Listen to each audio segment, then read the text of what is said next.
Hey family, Pastor Willingham here. Let's talk today about relationship. You know, God made us for relationship. This is day 18 of 2024.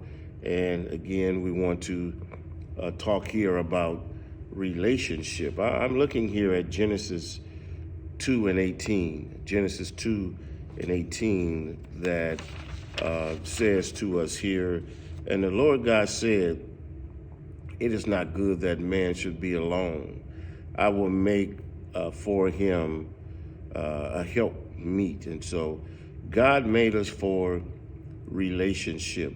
First and foremost, the God-man relationship. The God-man relationship. God made us for relationship from God to man. And then here, God shows us that God made us for relationship from human to human. And our relationship with God is first and foremost, but secondary to that is our human to human relationship. And God said, it is not good that a man be alone. I will make for him a helpmeet. And so we are meant for relationship. In this instance here, we're talking about the man having a wife, having a woman as a helper, as someone who completes him. But in a larger context, we're talking about how we in relationship should be helpers to one another, and how we can achieve the will of God for our lives without human relationship. You know, we can't live in isolation. We can't just say, well, I only have a relationship with God and I don't need people. Absolutely not. You know, the quality of our human relationships, again, will dictate what we're able to achieve, how we achieve, again, the will of God in our lives. And so we have to examine our relationships. Whether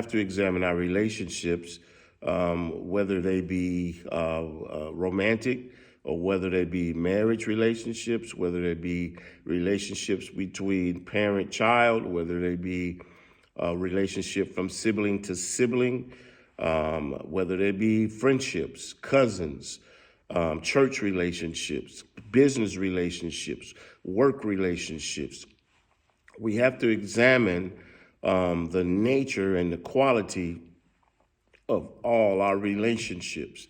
And we need to strengthen relationships that are necessary, the relationships that are essential to who we are.